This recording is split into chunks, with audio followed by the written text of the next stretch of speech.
I was 12. I spoke with a stutter until I was 20, my junior in college. Wait, literally a stutter? Yes. Yes. I mean, I'm still a stutterer. I just learned to manage it. And it was, my story is like all of our stories. It's a story of grace. It's a story of, I was blessed with a wonderful mother.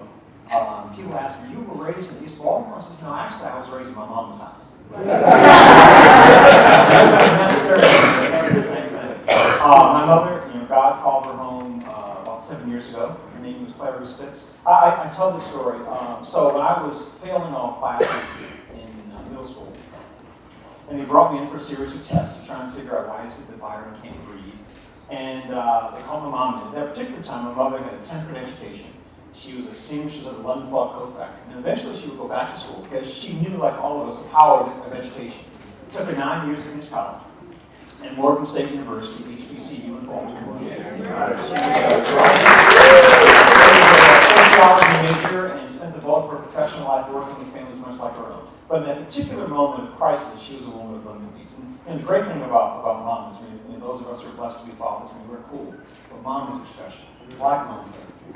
And a strong mom will kill a brick for her child. Right? And I was blessed with one of those. Anyway, so these experts said, Ms. Pitts, we run these series of tests, and it's our professional opinion that your son Byron is mentally retarded.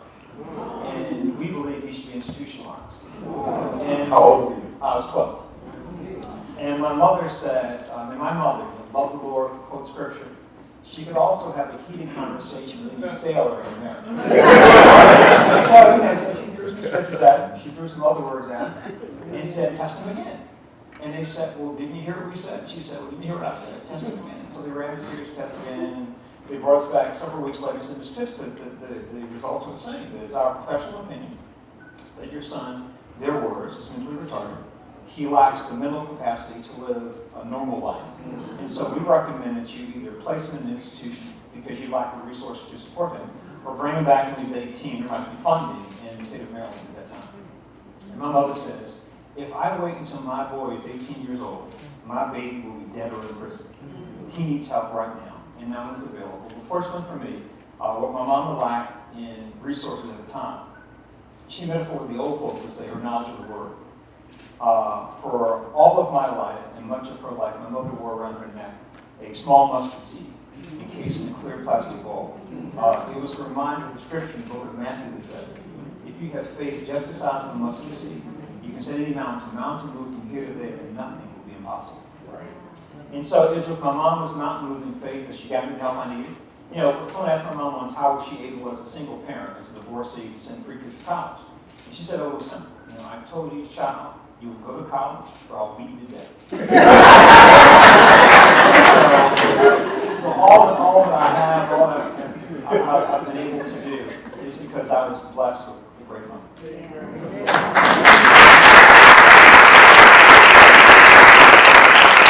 How many brothers? You said you had 2 brothers and sisters? I have an older brother and an older sister. And what do they do? And what kind of kid were you going? Sure. Well, my oldest sister, she's the brains in the house. She has her master's degree in criminal justice. She just retired as from years as a social worker. My brother is a truck driver. So if you ever see your brother in Missouri with like an ABC or a CBS cap on, that's my brother. His name is Matt. They are, people, I've interviewed, a lot of significant people, and I'm honored to be in your presence, but 2 of the people I admire most, one of the men I admire most on earth is my older brother, Matt. I say he's a truck driver. He went to Morgan, didn't finish school because, for a lot of us, college just isn't our thing, and he wanted to finish to honor our mother's request, but eventually he didn't, and she was okay with it. Anyway, so when I was in high school, my brother went to the University of Maryland initially played football. He injured his leg and lost his scholarship and struggled, as we know the story for many of us. So my mom was like, look, son, you can go down that route, or you can work on your grades. And in my house, everyone in our family has a job. So since my first paying job was I was 11 years old, and I paid the water bill in the house. And so the decision was made, my junior and senior, I really need to focus on my books. And so we needed every second possible for me to say. It's a side story. So I went to an all-boys Catholic high school in Baltimore. And my freshman year, I was ranked 445th out of 450 students. Right? I've always thought, well, if I was 445, dang it, who was 446? But I graduated 40th in my class. So anyway, my junior year, the decision was made. I need to spend every possible moment working in my grades. And so my brothers were like, but I got this job that pays bills. My brother's like, don't worry about it, I'll take care of it. And so I started to be emotional about it today. So I remember waking up early one morning thinking someone was breaking into the house. And it was my brother, who at the time was going to school at Morgan. He had a night job working at as a busboy at a liquor bar near our house. He took a job, he lied about his age, as we often did, to get a better paying job working with a longshoreman. And so my brother would get up every morning at 4 o'clock in the morning to go to work, to then go to class, to then go to work again, to sleep for about 4 or 5 hours, just to give me an opportunity. So, I hope.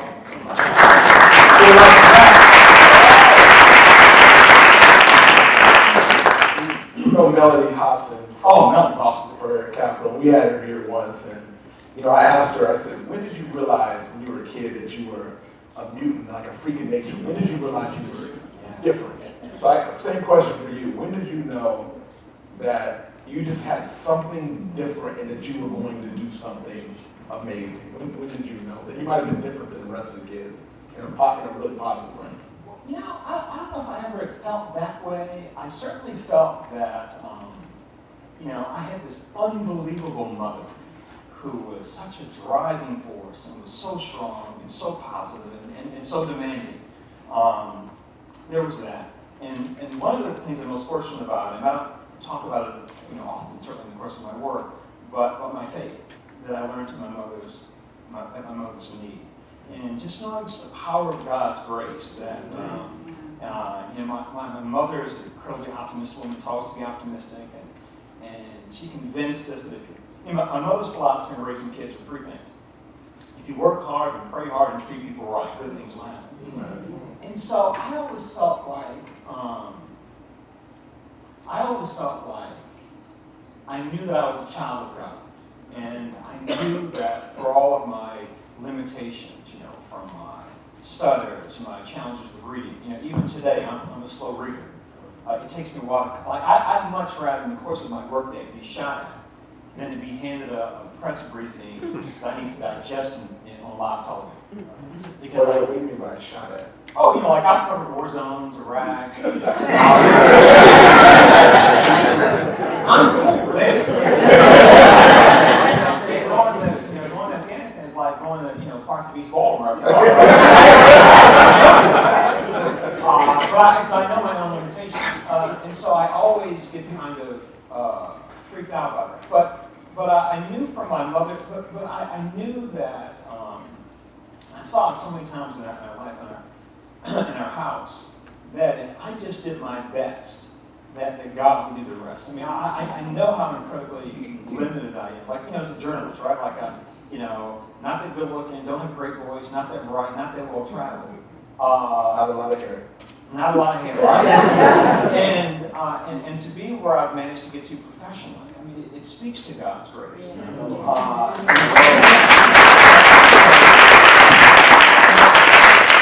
I said, my mother believed so much in the power of prayer. I remember, my mom passed away about 7 years ago, and my mother kept a journal most of her life. So when she passed away, my brother and sister were in her bedroom closing out her life, and we find her journals, and so we dig them out, and we're looking for key moments in our lives.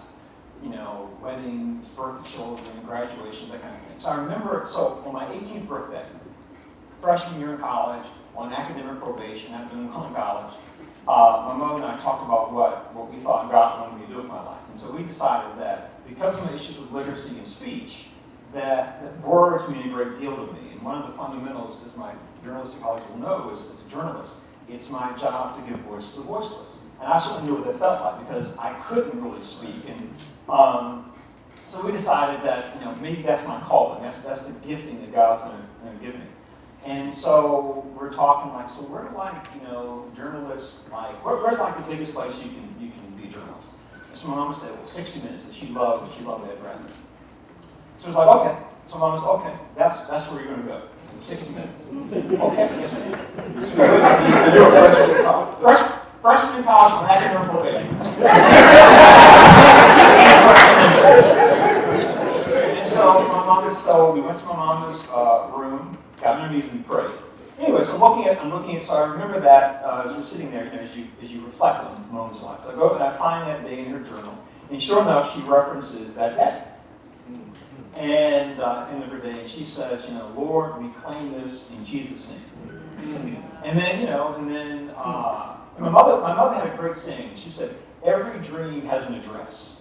So my mother wasn't just in the dream, she was in like specific things. So once we decided that 60 minutes is where I was going to get to, we set like a schedule, like the time to get there, and so we decided, my mom's very specific, so we decided I'd get there by 8:45, and which I did. So I did the 60 minutes, and wonderful program, but I hated it. But I got the job, and I was feeling, as we often do, right? We feel like we need to do something because it's a matter of black folk, or whatever. So I was determined to stay there. Anyway, so but I was troubled. Anyway, so the next day I decided to read the next day my mom's journal. And the next day, day after my birthday, in 1978, she was talking about, she was a single parent, she was divorced, and she was talking, the bulk of her journal entry that night, she was talking about this dude she was dating. And how it went well, right? And more detailed than I wish I'd read it. I got the rape, right? But at the end of that entry, she said, Lord, about the prayer for my baby to make it 60 minutes. I know it's going to happen. We claim it in Jesus' name. But Lord, if you have more for my baby to do, let him see it. And then that kind of gave me permission. Like, as much as I was happy to be at 60 minutes, I wasn't particularly where I wasn't fulfilled. And then I got this job at ABC as an anchor. I've never anchored in my professional life. But again, it's another example of God's grace that I get to anchor a national news program having never anchored before. Wow.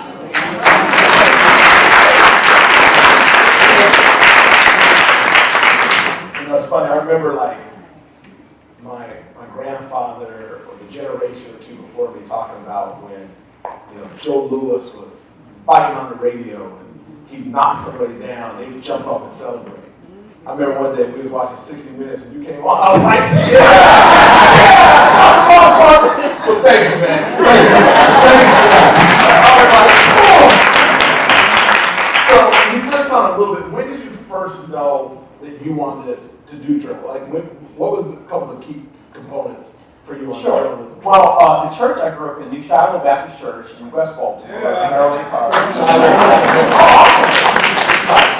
and so our church was fairly engaged in the civil rights movement, right? Like it was our church raised money for the movement, we would participate in rallies, and so my mother, I think, because of her commitment to civil rights and the fact that she couldn't afford a babysitter, would take us. So as a little boy, I saw how the police would behave if the media was present. Like, excuse me, sir, would you please step outside? And those rallies we went to where there were no media, get your black ass, And so as a child, you were aware even then. Oh, absolutely, because you saw the power of the media to keep the powerful in mind. And so I was struck by that.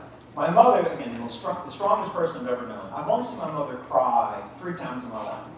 The first time when Martin Luther King was assassinated, King on the radio. And I was struck by this incredibly powerful woman. It's something that she could hear coming out of a box. I didn't know the details of it at the time. But just know that something came out of that box would move this incredibly strong woman to tears. That told me that the media is powerful to move people. So that was it. So those 2 things. The second time I saw her cry was when I was told that I was mentally retarded. And the third time she cried was when I got the job in 60 Minutes. That she was just extra brave. So from seeing the media's power in my own life experience, seeing its impact on my mother, and then my mother saying that, so I was raised to believe that there are no such things as stumbling blocks in life, only stepping stones. And because of my challenges with literacy and speech, like, you know, I was an athlete, I played football, you know, I dreamed of being a professional athlete. But, you know, that wasn't my gifting, right? So, so I thought, because, you know, there's a reason why God gave me these challenges. And then maybe, you know, if I can figure that out, I can use that for good. My mother used to tell me one of her favorite Bible stories is the one of David, right? That when the guy comes to David's house to anoint one of the brothers, and they're like, 6 of them are there, and one's like really smart, the one's big and strong, he's like a little skinny David.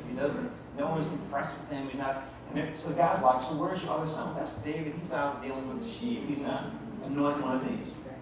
And so the dude goes by, I call him, I'm sure it was called Byron. He's the first one, he tries to pour the oil, nothing, goes in the line, and finally he's like, okay, bring David in, let me see. And then suddenly the oil comes out. And so my mother would say, see, baby, you said, God will defy gravity to give you what's yours. So I thought, you know, so when I got to college, and they said, so what's the dream, right? I said, I'm going to be because like, S words are one of the words I struggle with. I'm going to be a 60 Minutes correspondent. And people laugh. And they laugh for a long time. And then as I moved closer, moved further along in my professional life, it became like, huh. In fact, when I first got to CBS as a junior correspondent, and I'm interviewing with, you know, the presidents, the vice presidents, and he says, so Byron, what are your goals? And I'm very goal-oriented, right? So I said, so my goal is to I want to be the best fireman I can be, I want to be a war correspondent, I want to cover the White House, and I want to get 6 minutes. They said, no, we were asking, like, you going to rent, you going to buy? Like, they said, well, because you don't ask for a job at 60 Minutes. That's coming. I said, you know what? With all due respect, I mean, I respect the institution, but y'all need to know, respectfully, that when I'm home alone in the dark on my knees, not once have I ever called any y'all names. And so if it's my destiny to get it, and I believe it is, and I'm going to do all the work that I'm supposed to do, and all the awards, but that's why I'm here.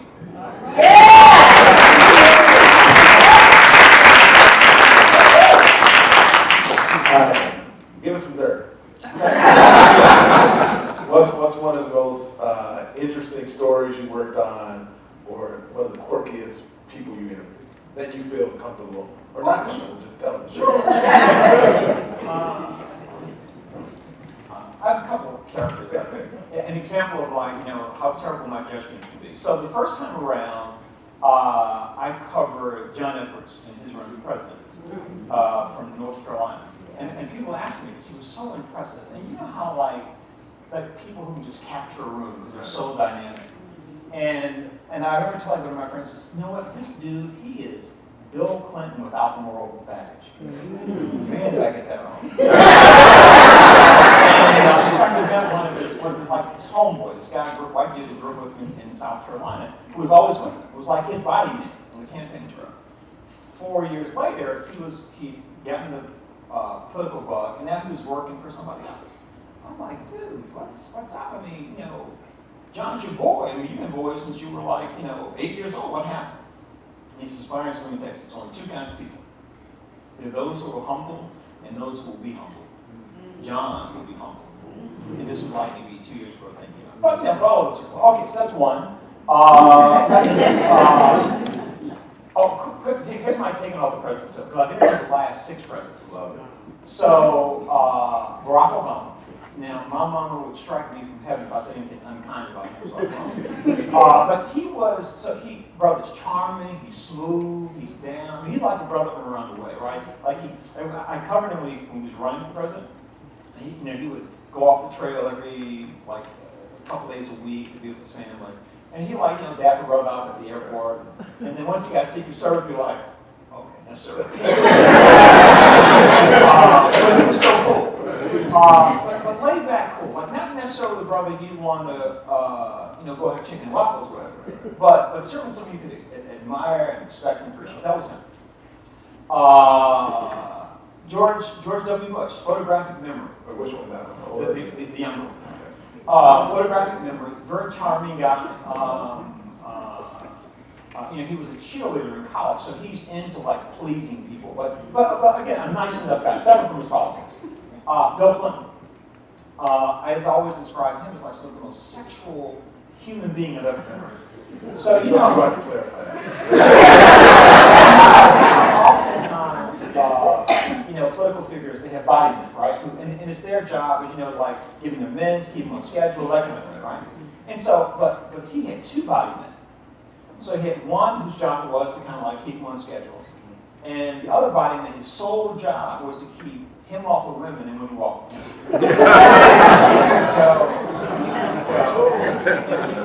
Sometimes in these events, like, women would like slip in sheets of paper. And sometimes he'd slip in sheets of paper. but brilliant. But he was like, he was like one of those people, you meet him like, okay, not only am I concerned that like this dude might want to like sleep with my lady, he might want to sleep with me, right? It's just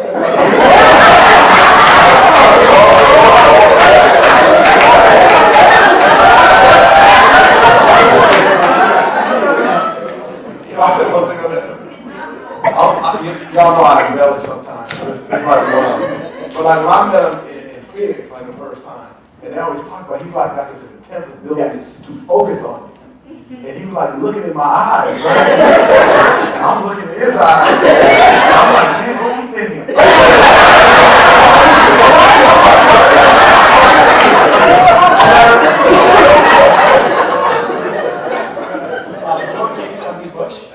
Elegant man, old school. Ronald Reagan, just old. Sort of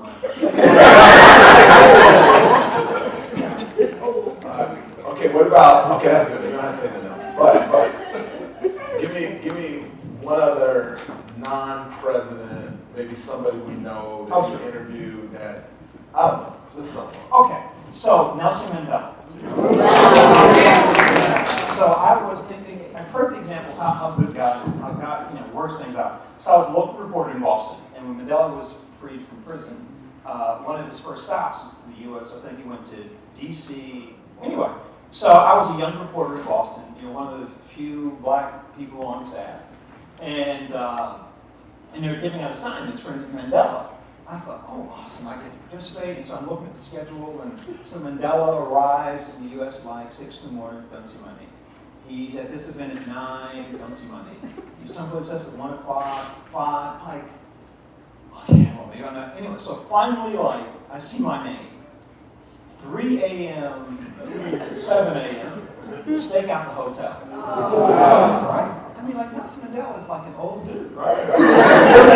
He's not a club guy, right? So he's hanging out on women, right? So, like, I'm going to be stuck outside a hotel in Boston, and, some not happy, the crew's unhappy, we're grumbling. And so, my mother also talked about, you want to be sort of a servant leader. So the guys I work were hungry. He's like, no, cool, no worries. I'll go get some donuts and some coffee. So he's at the Copley Plaza Hotel in downtown Boston. So right? So I'm leaving to go around the corner to get a donut and coffee. So I'm walking around. It's like 4 o'clock. I'm kind of grumbling too. And I'm walking around, and all this time I see this older brother come out of the hotel, like in a jogging suit, like an Adidas running suit. And for those of you familiar with Boston, to see a black person outside is just like, oh my God, there's only 3 of us, right? So I'm thinking like maybe this brother is like security guy, changing shifts, about to go home, works in the maid set, whatever. And again, being raised to respect my elders. I walked up next and I says, good morning, sir. And I kind of looked around like, oh. And he says, yes, brother. Didn't know. So Mandela was big in physical fitness. He boxed some, not a professional, but he liked boxing, liked to work out. Like he used to do when he was in prison. Mandela would do something like he would run in place for an hour. He would do 100 knuckle push-ups in shadow box, like the 27 years he was in prison. So physical fitness mattered. Anyway, so I'm like, oh my God, here's Nelson Mandela, here's my chance. So all the TV crews are across the street. So I'm thinking, like, okay, man, if I call my boys over, everyone's going to come over to ruin the exclusive. Maybe he won't want to talk. And, So I just threw a question in there. So I said, Mr. Mandela, this is an Oprah Winfrey question. So it says, she asked Michael Jackson, I saw it on TV once and been used to it. Right? So I said, Mr. Mandela, we all want to believe many things to be true, right? But, that, your partner will be there when you get home, you have a job tomorrow, your friends will be there tomorrow, whatever. But what is the one thing in life for which you have no doubt? He says, brother, next question. And he's a very elegant man, doesn't move quickly, doesn't speak quickly. I'm like, okay, bro, I need to spot that run over and he can invest in my source. So he says, the one thing for which I know for sure is that good and evil are constantly at war, and good men must choose.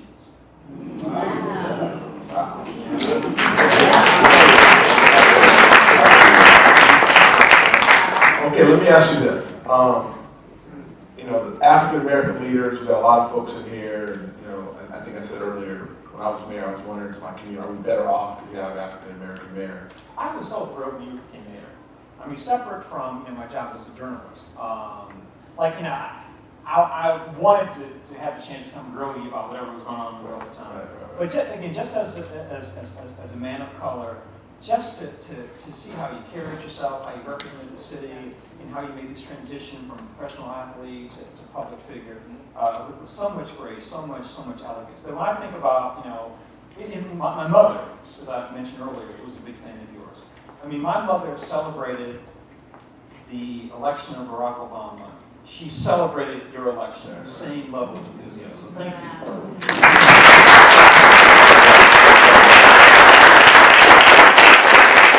From your perspective, can you tell the audience why it's critical for the African American community in particular to be more politically engaged and involved, especially now? Sure. I ask the question this way. I mean, it's important because we see the result if people are not aggressive about voting, right? I mean, like all this talk about our current president, however one might feel about him. But the reality is, if black people and if people who lean left politically had just voted, he wouldn't have won. This mass of people who never voted before. Now, like, his base came out and the other side's didn't. And now we're living with the consequences of that, however you view this president. So I think it's important to be engaged. And also, I think, I have some colleagues in my business who don't vote, right? They think, some of my white colleagues, who think, as journalists, it's our job to always be objective and to not take sides, and so therefore you should be a Republican or a Democrat or independent. And I'm like, I get that, and certainly I take my profession very seriously, but folk who will die for the chance to vote. So I think we not vote. So I think we have, the Bible says, to those who much is given, much is required. We've been blessed with so much. And so we have to vote because of what was sacrificed for us. The other thing I think a lot about now is, and we may or may not get to this, but the importance for us to certainly to be engaged politically, but for us to be engaged economically. I love the two brothers who you brought out and that you recruited. And the other thing I loved was how that brother hired the other brother. Right. This isn't to call it any particular group, but I would imagine if, say, there were a white chef looking, he might not have seen potential in that young brother. But I would imagine because the brother saw someone who looked like him, maybe reminded him of someone he knew of himself, like, let me give him an opportunity. Right. And so that, to me, that's, I feel like, politically, as a race, we're engaged. I think certainly spiritually, right? We all get that. Education, I met a woman earlier whose daughter just got a master's from Johns Hopkins University. 2 weeks ago. And so I think, we are engaged in those areas, but I don't feel like we are as engaged economically as we can be. Correct? I mean, there was a time in our history where perhaps you needed other folks to do certain things. We got people who are expert in everything. And Lord knows we have access to lots of money. So I think about that. Like, I have the conversation with my children about the importance of voting and the importance of building generational wealth. So, not today, but one other time down the road, if we ever get you back, we're going to talk about the economic issue, because that is the most important one in our community. We, as our group, talk about it often. Let me ask you, you remember when President Obama gets elected president, and there was this narrative because you got a black man in the White House that we must be in a post-racial society. And then next thing you know, you got the Michael Brown and the Tamir Rice and one issue after another. And here in Sacramento, we have Stephon Clark, which I know you follow closely. What's your take on this country now from a race perspective? What do we need to be thinking from your perspective? I had this lengthy conversation with my colleague George Stephanopoulos. We were getting ready we were having one of our talent meetings with all the anchors and stuff. Rob Roberts was there and George was there, David Muir. And so George said, well, we're looked to me like, brother. He says, so Byron, we're like this post-racial society and things are better. George said that? Yeah. I'm like, bro, come on, not really. He's like, what do you mean? This is, I guess, when we knew Trump was the nominee. I'm like, look, man, with all due respect, George, but we don't really trust y'all, right? I mean, because history tells us that a backlash is coming, right? So, 1865, slavery ends. 40 acres of the mule, right? Whole concept. Right. 1867, the Ku Klux Klan is born in the United States. Reconstruction lasted about 22 years. Jim Crow was born in 1877. So the history has always been that, yes, we take a step forward, there's always a pushback. So I think many of us felt like, I know, speaking for me and certainly my family, I remember the great anxiety we felt when President Obama was elected, and he and Michelle were walking down the street. Hold your breath. Like, Lord, just get back there. And, then like about the second term, like, oh, okay, maybe, So I think many of us are aware that there's always going to be pushback. I say this as my mama's child. Like, I'm an optimistic person by choice. In my mind, there's always been a racial divide in America. And I think, now that a lot of folk are aware of that because some folk are angry or, it's always been that way. But the optimist in me, in believing the scripture says, count it all joy. I think this is a dynamic and exciting time in America because we are having a conversation again about race.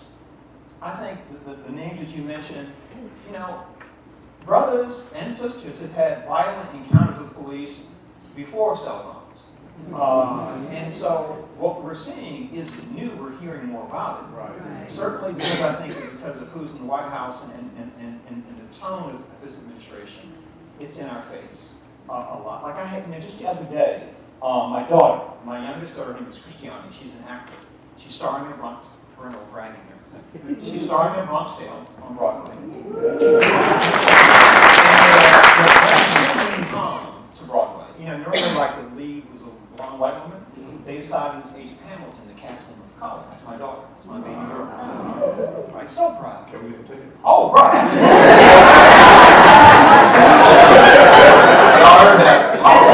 Trust me, I've been to a Bronx Tale 27 times. The theater makes eye contact with me. I said, my daughter. So anyway, so my daughter, I'm so proud of this. This is a good kid, college graduate, young woman, woke, as young people say. And she's been, a blessing from God that she's been never a moment of angst. Anyway, so the other day she's walking. She's somewhere in New York, going to a throat doctor about maintaining her voice. And so she tells me later, she gets on the elevator, and there's an older Indian woman of color. So she's raised white. She opens the door, so the woman comes in, and she thanks her. A few seconds later, there's a white dude in the distance who's kind of like walking. And so my daughter again leans in to keep the door open for him. He walks in, doesn't say anything. Okay, cool. They're all going to the same floor, to collection of doctors. And the white dude bursts through the door first and bumps past 200. So the older Indian woman, like in her 70s, he says, You opened the door for him, he didn't say a word, and now he bumped past us. Whatever happened to chivalry in this country? White dude turns around and says, You black bitches. So, my daughter, we were very, very close. We follow each other and find my friends and know where she is. Every boy that's ever dated my daughter, I've threatened him at least once. So anyway, so she texts me. I'm shaking. I said, baby, where are you exactly? Like, don't know what I'm going to get there, but as I've told people all the time, you know, there are people in my family who've been to prison. So I don't mind going if I need to. Anyway, it's sort of just reminding me of this age that we live in, that guy, whatever his deal was, felt that we now live in a space where he could say that out loud, not being fearful that some other person standing outside the elevator might have said something. So, but with that said, I'm like, but it gives us this opportunity, because like for the longest time, I was having, this was for parents, I was having the challenge sometimes in talking to my privileged children about how, you know, what the deal is. I don't have to tell them anymore. They fully get it. From my, as Dr. King would say, from our good white friends, they are reminded that, yeah, things are better. Yes, we elect the black president, but the struggle is still alive. I think as a journalist, people in my business are reminded that there are important truths that need to be told, and journalism needs to be serious. So a long answer to your question, I feel like, yes, these are tense times, but it's okay. That it's okay. You know, as my pastor used to say, you know, I don't worry about what the future holds because I never hold my future. Right. And so I think we'll be fine, but we have to be engaged now. If anyone thought America is where it should be, this is wrong. Like I know Congressman John Lewis, as I know you do as well, dynamic man, and so he's a reminder that yeah, like the struggle goes on, and it changes its name, it looks differently, but you know. My travels have taught me that the promise of America is unlike any place on earth. That we are a great nation, worthwhile.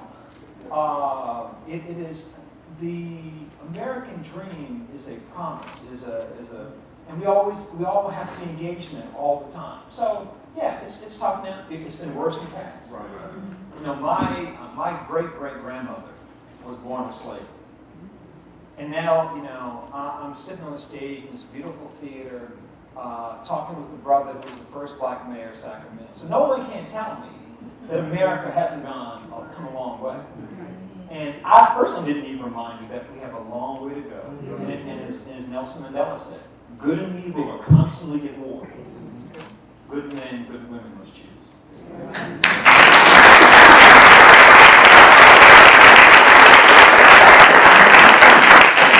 Game for a lightning round before we go next door? Yes, sir. Can I read you one thing? Yeah, please. So, it was talking about this, I love this again about how history repeats itself, and you know, our current president's always bashing me, and someone asked me once, like, what do I think of fake news? I said, well, my mom would call me, that's lying, right?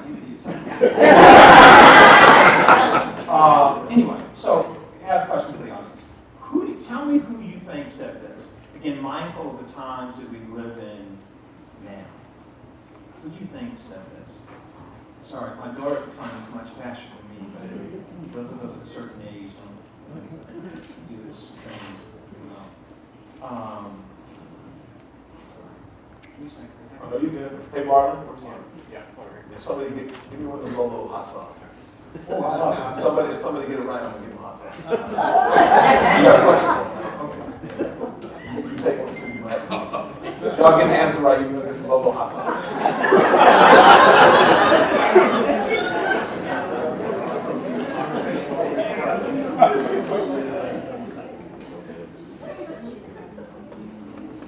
I'm gonna get a pastor the hot sauce, and y'all get it. For a blessing us.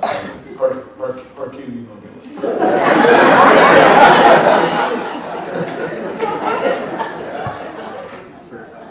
While he's looking up, as soon as we get done here, I'm gonna bring Milton Bowens, who has a special quick gift, which is awesome. And then the journalists that are in the audience, y'all come up, you can take a photo with Mr. Pitts before we go next door. So that's kind of the housekeeping idea. All right, I'm taking too long. Hey, Nicole. Where Nicole at? Sorry. Nicole. Help him look up what he's trying to find. I know you don't know, but just, you probably, a famous quote from somebody that we don't know. Just read something. If you like it, you can be like, oh, that was it. Oh, go ahead and ask me other questions. Oh, these lighting around. I can't have you like distracted. Yeah, you good. All right, we started early. Nicole, remember you was looking up the post the other day?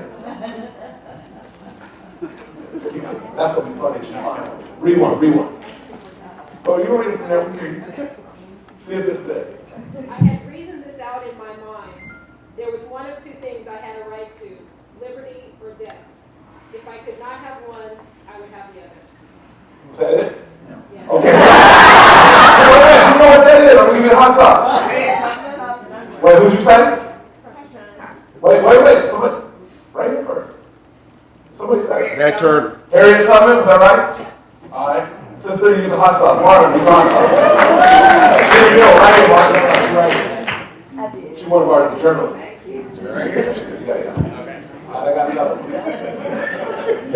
Okay, Nicole, read one more for me. We're going to stall one more time. I only got 3 bottles of hot sauce. I'm going to engage with the audience while you listen. All right, ask me a question. Any question y'all want to know about anything, I'm ready. What's your age? 52. What's what? 7 ventures. 7 was my basketball number, and it's God's number for completeness. And I always once I got done with politics, I knew I wanted to be an entrepreneur and do something in the business space. So 7 ventures is looking at opportunities where we can create wealth. And I want to be standing here one day giving the audience a chance to invest in something. So that's what we get working toward. So thank you. Yes. Where's LeBron going? If I had an extra hot sauce, I give you. She said, where's LeBron going? So I ain't got no inside scoop, but I'm not going to be surprised. Well, I got 2 answers, but I'm not going to be surprised if he stayed in Cleveland. That's number 1.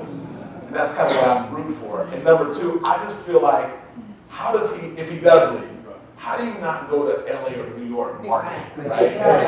It's just, I mean, Philadelphia's an attractive place because of that talent.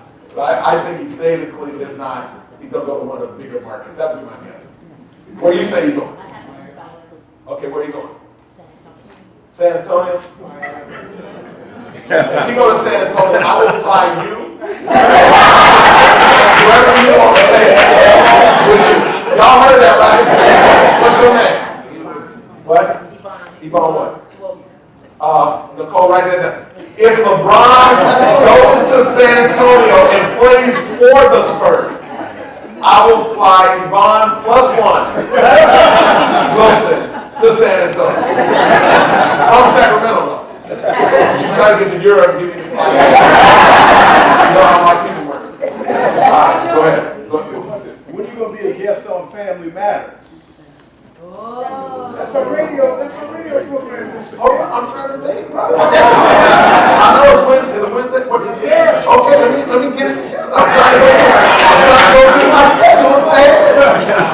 What month you want me? Any month that's convenient for you. No, you choose a month. We'll take you in August. Okay, well, there you have it. August.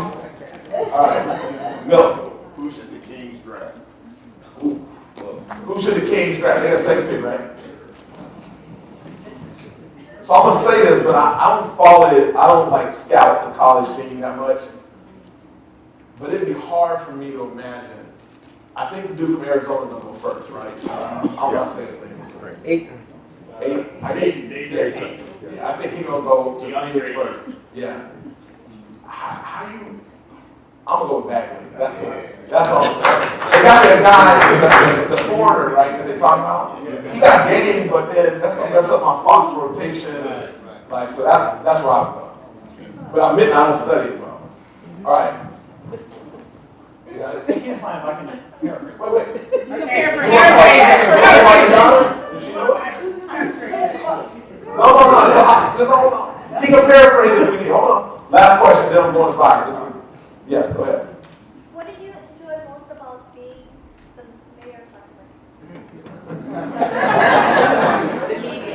funny, the easy question becomes the hard one. So what I enjoy, I'm gonna give you a political answer, a politically correct answer, and I'll give you the other answer. So what I remember most, I was on this stage when I announced that I was gonna run for mayor.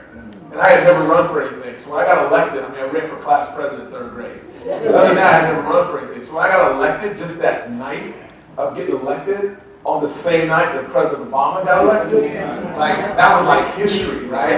And it's funny, I remember when I went to go vote, and I fill out my ballot, and I see my name on the ballot, and I flip it over, and I see President Obama, I'm like, I'm on the same ballot. I'm like, maybe I should keep it. And then I'm like, but if I lose by 1 vote, so that was a big deal because I knew it was going to allow me to help people. Like as a mayor, I ran because I wanted to make a difference and help people. That was the exciting thing. I'm gonna just stop here. And then the other best part, honestly, was the last day.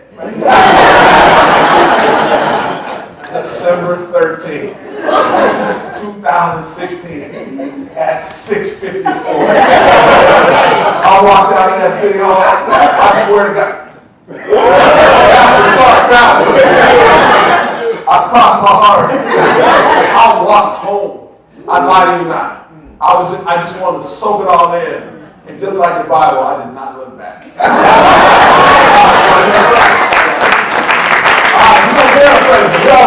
right. So who do you think said this? A lie kept in circulation long enough and repeated often enough will become tomorrow's prevailing truth. Donald Trump.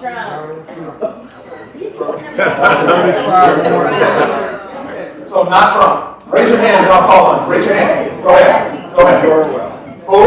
George Orwell. George Orwell. Adolf Hitler. Oh. So in Germany, wow, the SS, right? So one of the things they did early on was they decided to discredit the news media and to discredit institutions in Germany. Name an institution, his leadership said it's all wrong, it's flawed. So once they discredited the news media, they then banned the free press in Germany. Once they banned the free press in Germany was dark, bad things happened in the dark.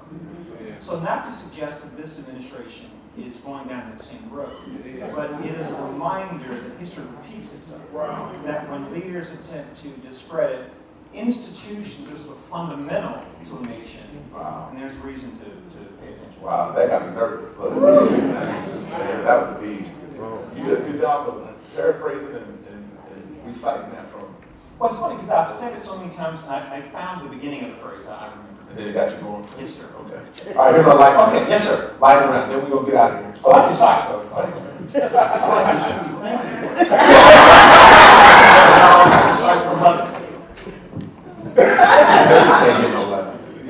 All right, ready? Yes, sir. Y'all, this is our lightning round. If you were a superhero, who would you want to be? Black Panther.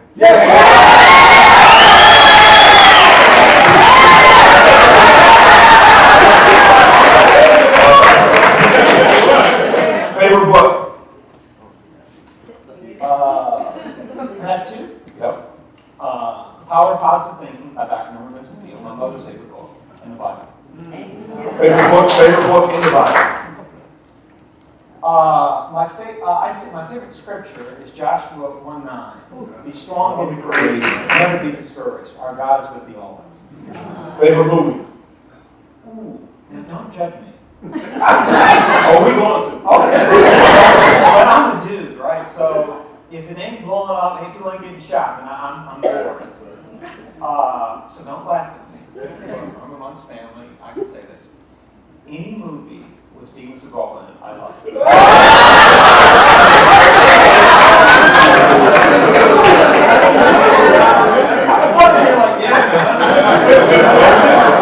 Ain't nobody in here.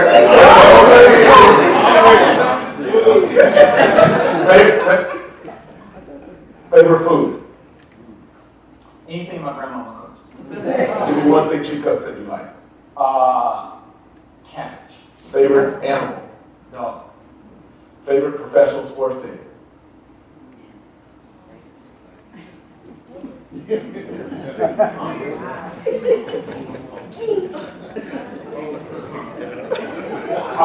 you were still playing, I would have said the Phoenix Suns in that professional sports team. I'm a hardcore college football fan. Florida State, because my daughter went to school there, so I'm a huge Florida State fan.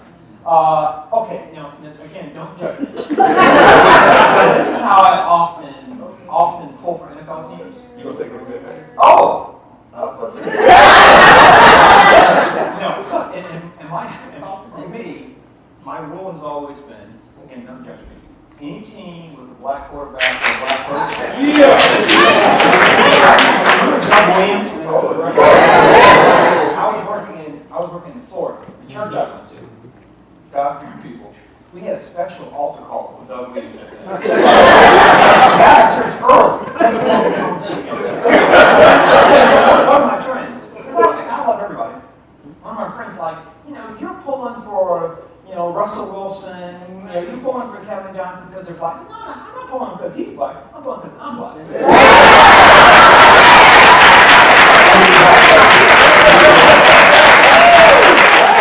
If there was a movie made about your life, who do you want to play?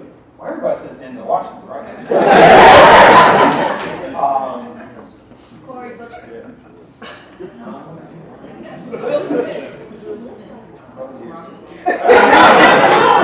was like too cool? Like I need like a brother who's like kind of struggle, kind of awkward. Okay. My favorite movie. Actually, I should have said this. My favorite movie, the Antoine Fisher Story. Oh, I cry every time I see that. So the brother who played him, sort of like him. What's his name? Dirk. Derek. Yeah. All right, who will be the next president? It's right. I don't think it'll be Donald Trump. I don't think he'll win the election. I don't necessarily think that we know who it'll be. Like, there's a point where I like Byron.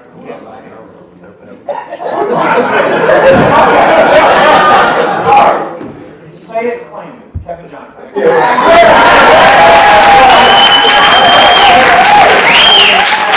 The problem is the organizer became president. Why can't So, Bernie Shaw, Ed Bradley. You don't have to choose those two. Okay, just give me a thought, and then we'll. Okay, so Bernard Shaw, it's a great story about Bernard Shaw. So when Bernie Shaw went to South Africa for Mandela, and so there's Bernie Shaw, Peter Jennings, Dan Rather, Tom Brokaw, like the people that who America says are. So they get off the plane, they're walking together through the airport in South Africa, and there are lots of black people. And all of a sudden, they're like some high school kids from South Africa going to some other part of the country, and they see these men, they start running towards them. So security surrounds Peter James. They take Dan Rather to the side.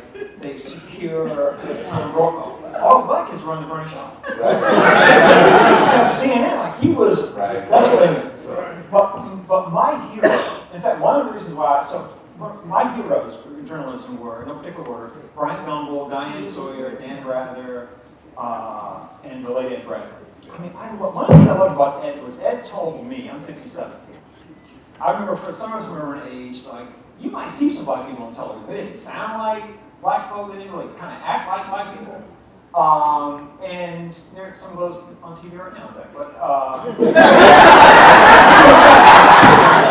anyway, so when I was talking about Ed, like, he brought up from Philadelphia, went to Cheney State, that Ed Bradley was a black man on television. Like, he was a first-class journalist, but he could maintain his dignity, his grace, his elegance as a man of color. So I love Ed Bradley. I know how my mother would sort of, dislike seeing him on TV. I took seriously the fact that I replaced him on 60 Minutes. But Ed Bradley. So, two of my favorite interviewers. My three. Kevin Johnson. Yeah, right. Ed Bradley and Mike Wallace, who I studied. I worked for them. So my style was, he would say, my boss said, hey, Kevin, I'm Mike Wallace, I'm going to answer some questions, serious questions. And the second, we'll pull a knife out of my pocket and I'm going to cut your throat. Right? And Bradley would say, Mr. Johnson, Ed Bradley. In a second, I'm going to take a knife out of my pocket and I'm going to hand it to you and you're going to cut your throat for me. So just like, if you give me investment advice, two things he said. I first got to the CBS, like how do I be successful? Blah, blah, blah. He says, one, do you. Be authentically your best self. Two, read, study. I'm saying read, listen, or keys being good. I love it. Two legs. Sacramento.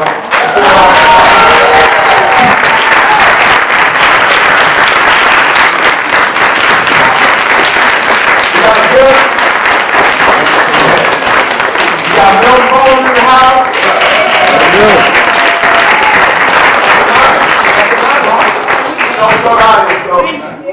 Tell us something about the piece. Oh, well, this piece was done from a collection that we're dealing with Black economics. That's going to be the new frontier. That's where the conversation must begin and end. And we thought that it would be fitting with your story that this would be one that would fit well in the collection.